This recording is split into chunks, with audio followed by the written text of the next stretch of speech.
Hello everyone, আজি মই বিৰাট ধুনিয়া এটা ব্যঞ্জন বনালো মিসিং স্টাইলত। এদিনমান আগতে ইউটিউবত চাইছিলো এজনী মানুহে বনাইছিল। তাইক দেখা পাই মই তেনেকৈ বনাব চেষ্টা কৰিলো কচু আৰু ঔটেঙাৰে মাছৰ আঞ্জা মিসিং স্টাইলত। তো আপোনালোকক মই দেখাই আছো। আইয়া তো ঔটেঙা আগতে আমাৰ পটাটোত খুন্দি ললো।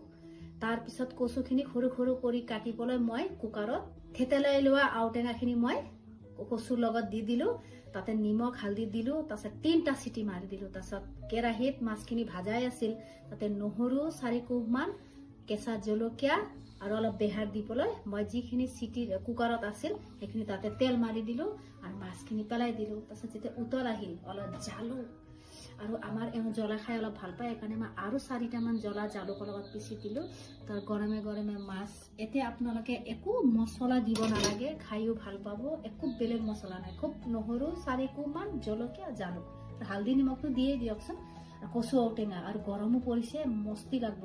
আজি বনালো, খাই কেনেকুৱা লাগে আপোনালোকে বনাই খাব।